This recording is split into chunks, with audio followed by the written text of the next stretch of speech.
Welcome to Asian Month Circuit's online talk session. Today we have a very special guest with us, a young and smart UPSC topper. He's Benjo P. Jose. He secured All India rank 59 in the prestigious UPSC Civil Service Examination. I welcome Benjo onto this event on behalf of AMC. Hello Thank you. Benjo, how are Thank you you? so much. Doing good. How are you? Fine, thank you. So Benjo, please tell us something about yourself, your hobbies, Uh, interests, academic background and all.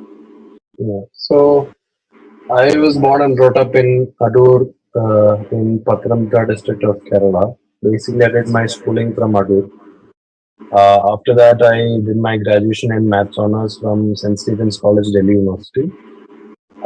Post which I also enrolled for law, 3 year LLB from Government Law College, Trivandrum. My hobbies, I do a lot of things, but mostly I love to exercise. I listen to music. I occasionally do meditation. I want to do it regularly, but occasionally do it. I also read sometimes, whenever I get time. I like to travel. A lot of hobbies like that. But because of preparation, I could not do a lot of hobbies. So I mainly only did either working out or meditation and maybe reading. So yeah, but now I'm wanting to. I hope I can rekindle all of those hobbies again. Yeah. Yeah. So you were talking about your preparation. Please throw some more light on it. Like your preparation journey, UPSC journey, and all. Hmm. Okay. So my preparation journey started in 2020. After about 1.5 years of college, that's when I thought I'll sit for the exam. And my first films happened in 2020 August. Sorry, 2020 October. Because I think because COVID year and so it just Yeah, shifted just like this. exactly. So 2020 and 2021, my first two prelims I could not clear. Even prelims. So my first two attempts I did not clear prelims. But my third attempt in 2022, I went till the interview. Um, but again, I could not secure a final rank. But then in my fourth attempt, which was in 2023, I scored yeah, 59. My optional is was anthropology. Yeah. Yeah. So your journey seems full of ups and downs. So how did you deal Hmm. with your failures? Picking yourself up after a failure is a very hard thing. How did you do that? So my main competition was with myself, in the sense that after my first two, you know, fiasco when it came to prelims, I thought, for a brief moment I did think that I should matlab, stop preparing itself. But then I asked myself this very honest question, straightforward question, and I wanted an honest answer from myself, which is whether I had worked enough for the exam. So I had always known in the back of my mind that I did not put my 100% that is required for the exam. So that is what I decided. That is what made me decide that I should prepare again for my third attempt, next attempt. That in my first two attempts I did not do adequate justice to the exam or to preparation. Now that's probably why that I did not make it. And so in my third attempt, I made a point that I will do whatever is in my capacity. I will leave no stone unturned to sort of prepare, right? So to clear or not clear is not in my hands, but I'll do whatever I can to prepare. And that is what kept me going in my third and fourth attempts. Uh, so I did not see. I certainly the failures did have an emotional impact on me, but then how I came out of it is by um, addressing failures as what they are, which was a gap in my preparation. And so in my successive attempts, what I did try to do was fill in those gaps and just focusing on the effort rather than thinking about success or failure.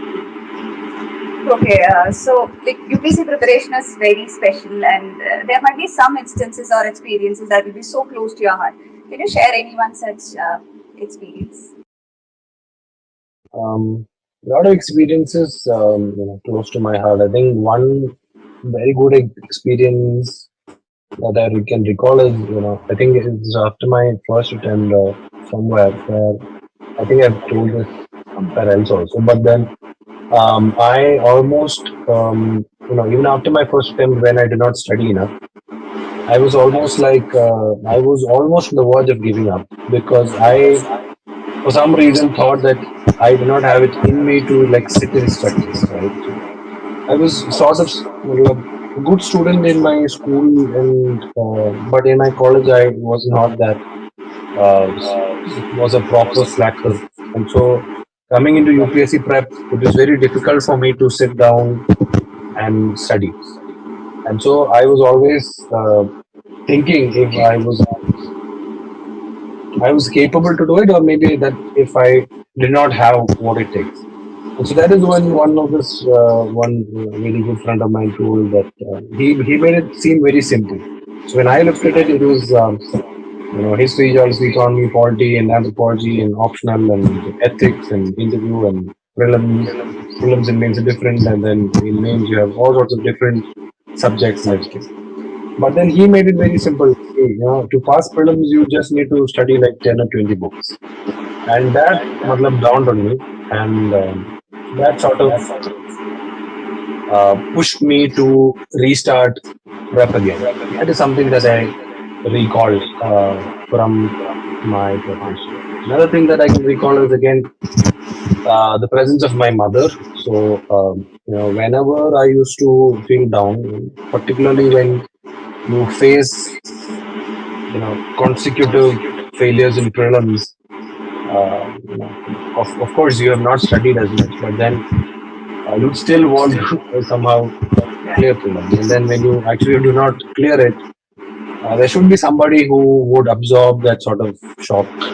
For me, it was my mother, and I used to call her, and she used to consistently console me with everything. Even my third attempt, or even my fourth attempt. My third attempt, I was not sure to clear prelims because my CSAT was not, my paper two was not very good, and so. But even then, she was the one who gave me courage. My fourth attempt, same thing. And so the presence of her in my life, I think, is something that I look back upon very fondly. Okay. So, what was your first reaction after you saw your name in the final list? And I want to know your mom's reaction as well because she was there behind you. My final reaction was I was perplexed. I was surprised, honestly. Somebody had called me at that time, so I knew that the result had come. But then I did not pick up the call because I was so anxious. And they called me again, I think. No, somebody had called me first, and then my very, very dear friend of mine called me. And I was so anxious, so I did not pick up his call. Then another person called. And when two people call, I thought, okay, maybe I would have made it in the list. That's why, people are calling me back to back. So then I took up the phone, and then I asked him what my rank was. I finally did not know. I saw the list, but then I was scrolling up and down because I had this fear of control F. Because last time, in my 22 attempt, I went to the interview, I searched my name in the list in the 22, and then I could not find it. So that was in me, right? There was some sort of trauma like that. And so this attempt, so I did not want to control F and search my name. So I was going through the top. I reached some 130, 140, serial number one, rank 140, 130. I could not find my name, and that's why I probably did not take up the first call. Then this second person called me, and then I asked him what rank, and he said my rank, and I was frankly very surprised. I asked him if he was bluffing, and then I asked him 2 3 times, right, and then I checked my roll number, everything, and so I was very very surprised. So I was sitting on a sofa. I don't know how I suddenly, matlab, sank to the floor. Then I was sitting on the floor for some time for me to like absorb the whole thing. My mother's reaction was very ordinary. She was happy, of course, and then but it was not very like uh, emotionally charged or anything. And I think she has that in her that in crucial moments like this, she's very calm like that. My She might father's have reaction she was might have very, already known like you will get in. So she was like prepared. no, Yeah, no, yeah. no, no. She was also, it's so she has the sort of same idea as what I give her. So I was telling her that see, my option did not go very nicely. Either I might not make it, or I might make it like 200, 300, 400 rank or something. But mostly I would not make it this year either. So that is my main sort of message that whatever I gave her. And then so she was, but somehow, she is always like that. Whenever I tell her my results, she's always like that. Whether it's failure, whether it's success, she always has a sort of like a stoic way to accept it. But my father's reaction is something that I should tell.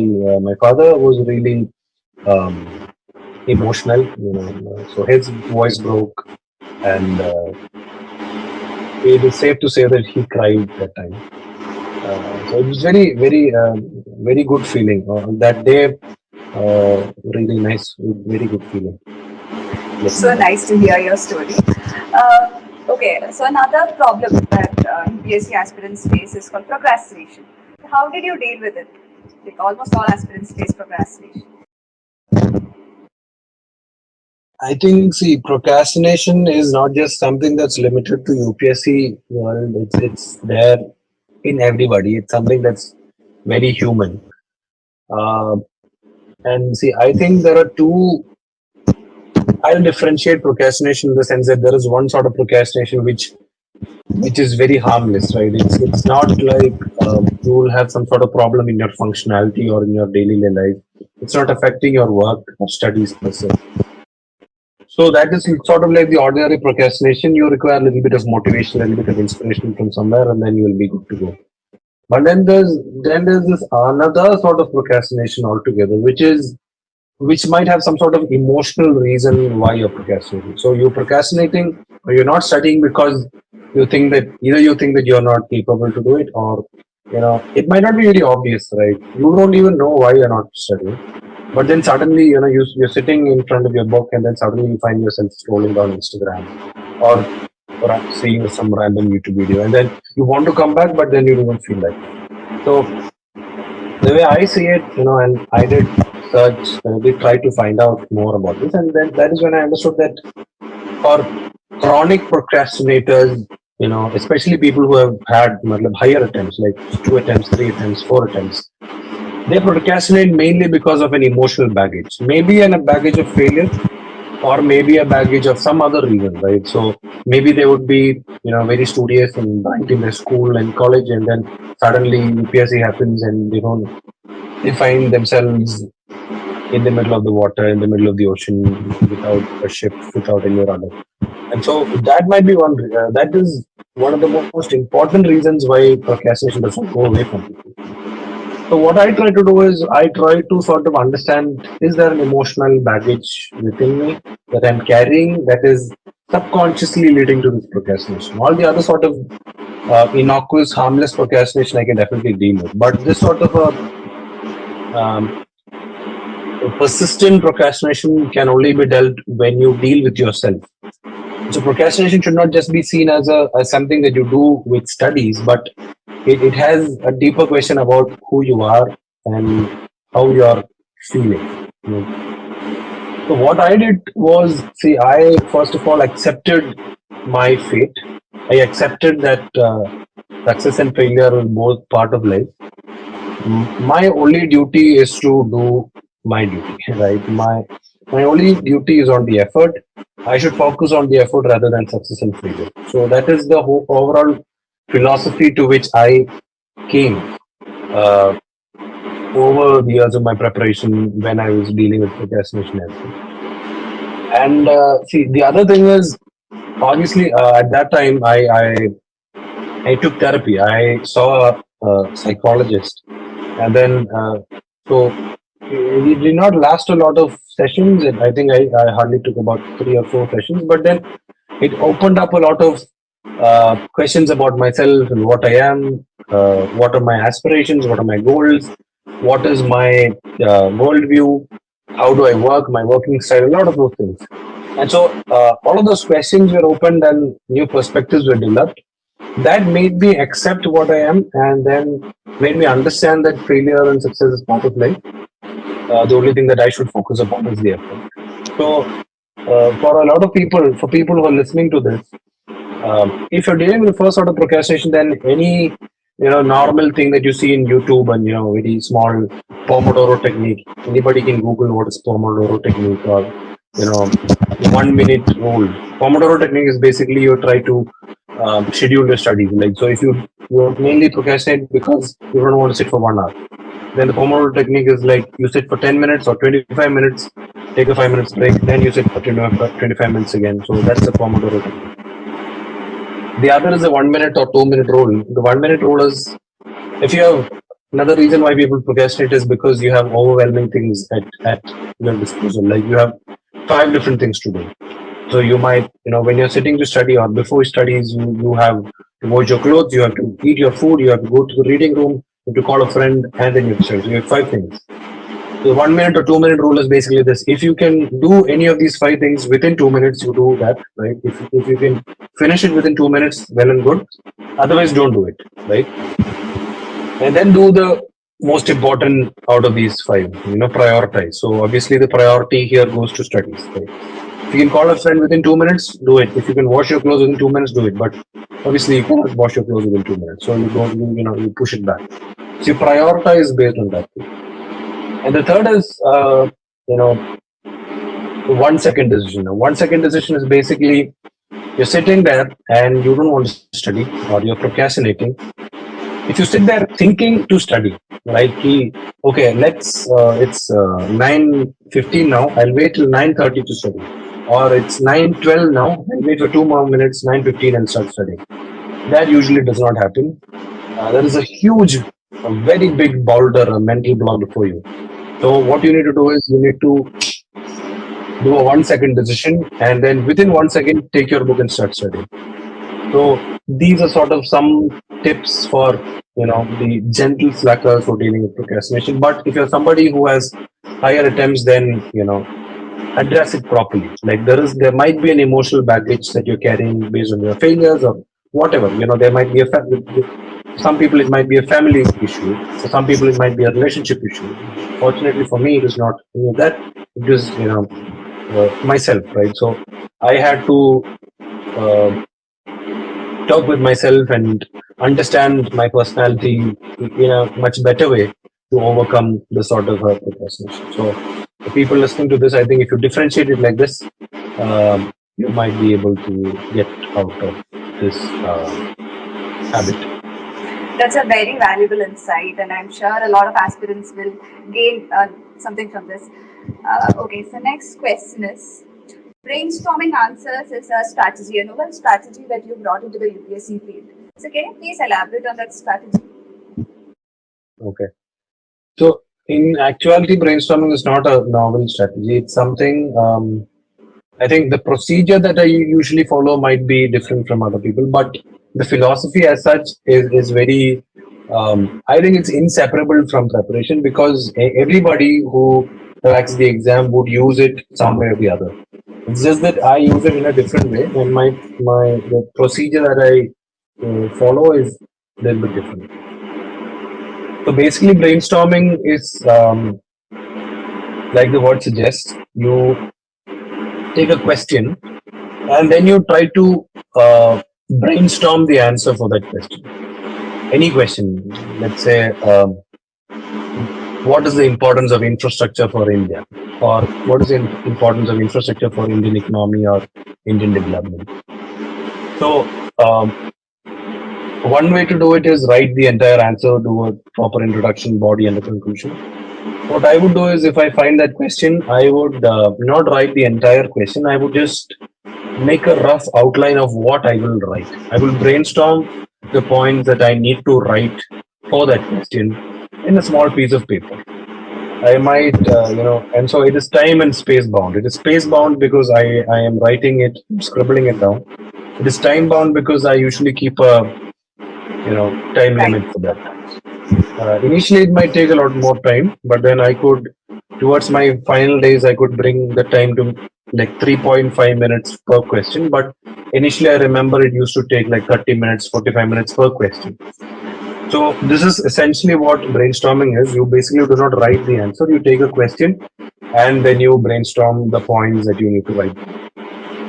Now, what is different from other people is mainly people do not brainstorm. Number one is that people in the UPSC field either do not brainstorm. They do two things. They passively consume information in the sense that they'll have a note and they'll read top to bottom, or they'll have a text every line they'll read, and then they'll try to memorize that in a very rote learning manner. Right?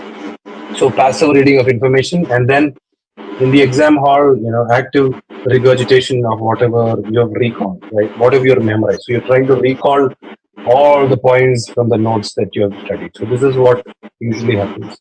So I try to bridge this through brainstorming, and again, it's not something that's very novel. The procedure or the confidence that I had to do brainstorming came from a senior of mine. His name is Eben.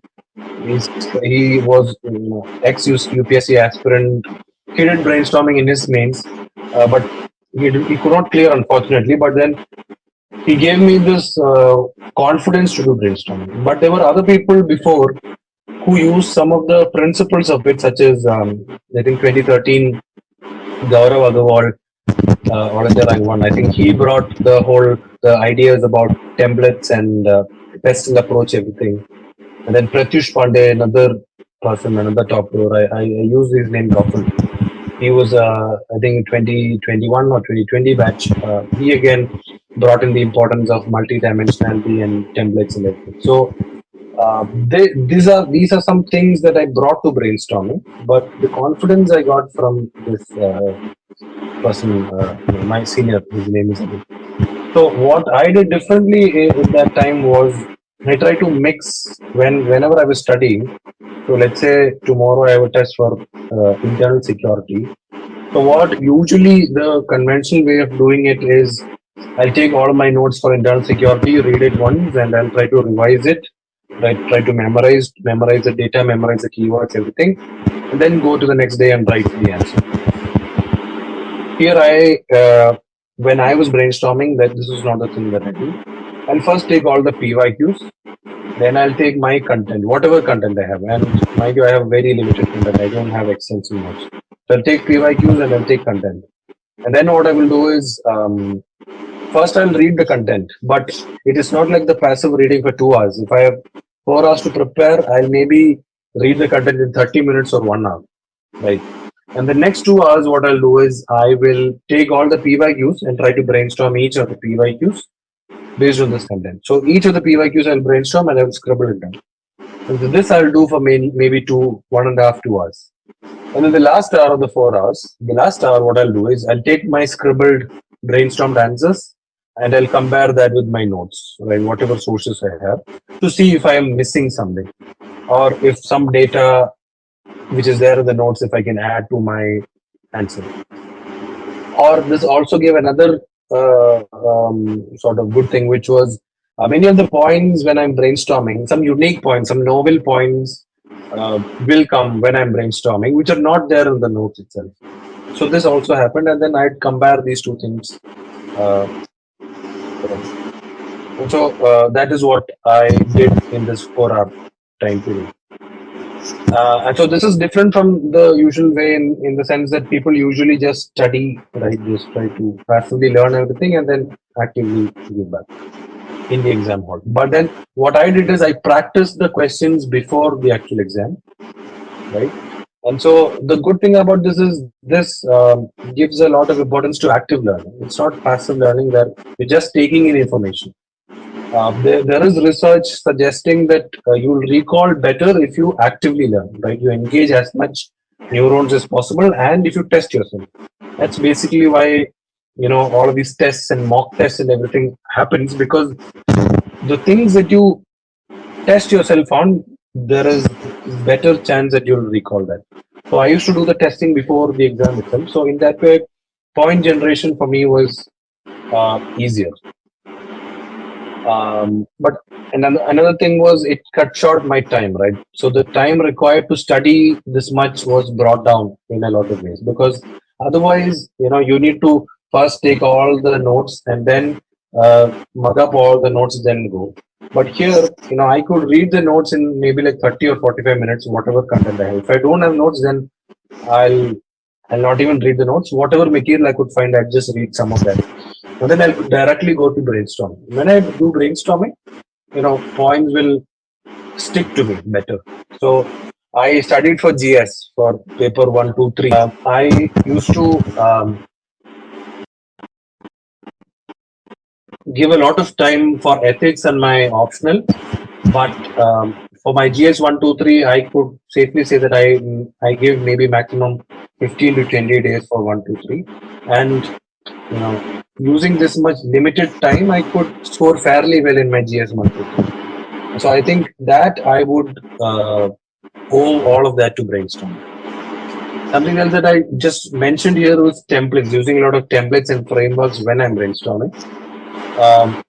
And so that I think, if I talk about that, will take a lot more time. So maybe, we'll talk about that later. Or, it's just that when I'm brainstorming, I'll usually use templates. So it's not that I'll take a question and randomly try to recall all the points that I know of that topic or that question, but I would use some sort of template to generate points. So that is the whole idea behind templates.